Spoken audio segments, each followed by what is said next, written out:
What's the long-term plan for you? Like, is this going to be a lifelong career, or is it you ride it until the wheels fall off? No, I'm really into like the music festival world, and like I really have been passionate about like event photography and stuff, like film photography Hmm. particularly. So that's like where my passion is, and honestly, I've been getting a lot of bookings lately, so I think I will be able to kind of like use OnlyFans as like a crutch, but like do what I'm actually more passionate about now. I Mm. used to be really passionate about OnlyFans, so. Jasmine, do you have a like? Is there an exit strategy, or is it just ride until the wheels fall off sort of thing for you? Right until the wheels fall off, and then probably get into a little bit more of social commentary, those kinds of things, because there seems to be an interest for people for me to make that kind of content. So You have a YouTube channel, right? mm-hmm. Do people follow I you had for it the for a social while, but I commentary? just started pushing out the content. Huh? Do people follow you for the social commentary?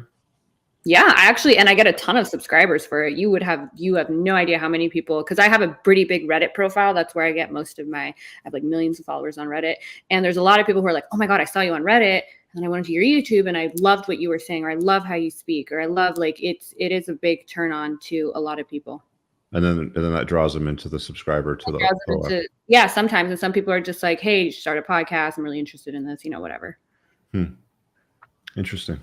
Yeah, that's way more lucrative than law. Shorter hours too. For sure. Would you, if you had daughters, would you encourage them to do what you're doing right now? If I had daughters, the only thing I'd want for them is for them to be nice people and for them to be happy and healthy. So if it was like a situation like me, yeah. If OnlyFans did for them what it's done for my life, and they had the head on the shoulders that like I feel like I do, then yeah, go for it.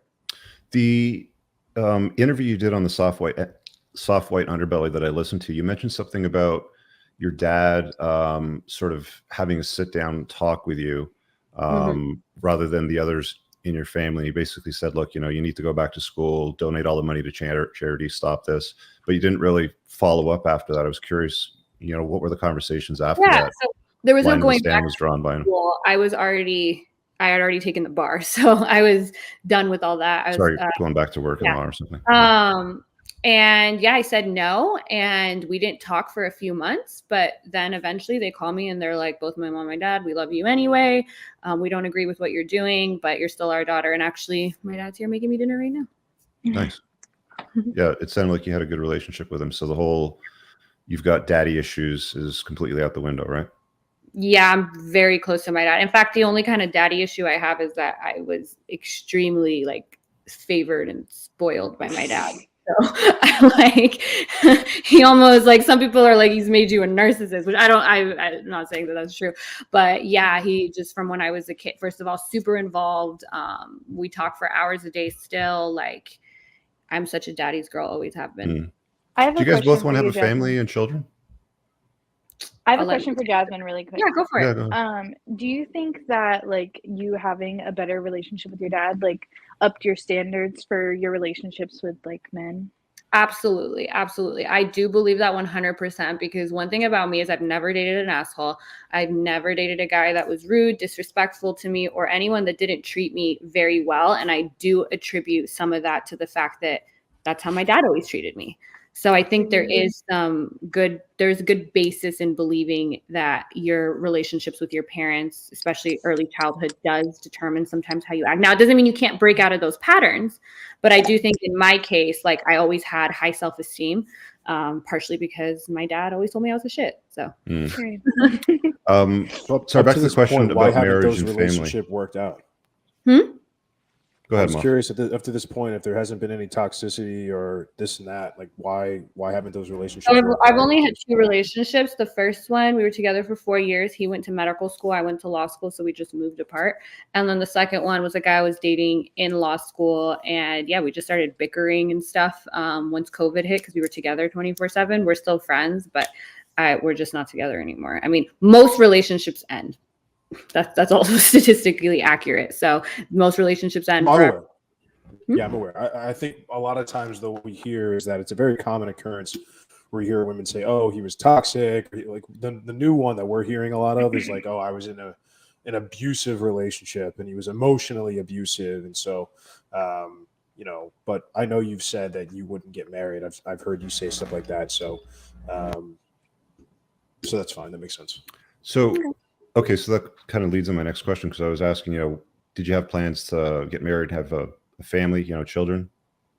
I was going to let Liz answer because I feel like I don't want to. I always get accused of hijacking the show, so I don't want to hijack the show. Go ahead, Liz. I want to one day, but I'm 23, so I'm kind of just. I'm not really looking. They say good things find you when you're not looking, so I'm like, I'm not You're looking. still really young. I'm just What praying. about you, Jasmine? You're still extremely young, so you're not in any rush.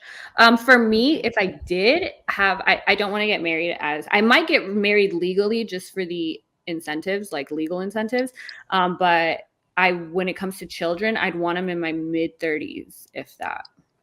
In your mid 30s? Isn't that a bit late though? Well, one, I don't really care if they're biological. I wouldn't mind adopting. I'm pretty rich. I can afford IVF if I need to, but I would rather wait until I'm retired, and I'm ready for kids. Okay. Yeah. I mean, if you have the means, I guess you could even buy a surrogate to do all the work for you and everything, right? If I need to. Yeah. Have either of you given any thought to what your current career might do to affect that in the future? Do you think it will, or? Do you want to go first, or? I don't think it will, because I just like, if it does, I just won't be with that person, and that's Simple my as simple that. answer. Okay. Yeah. Yeah. What about you, Jasmine? And then for me, I've never liked guys that had an issue with OnlyFans. So even like 2 years ago, I didn't have any social media at all. And I was never attracted. Like even at that time, if a guy was like, I would never date someone on OnlyFans, when I would never talk to him. I'm just not into that guy. So for me, my dating prospects have remained pretty much exactly the same. No, Even I think the guys in North that are America, you're right. Sorry.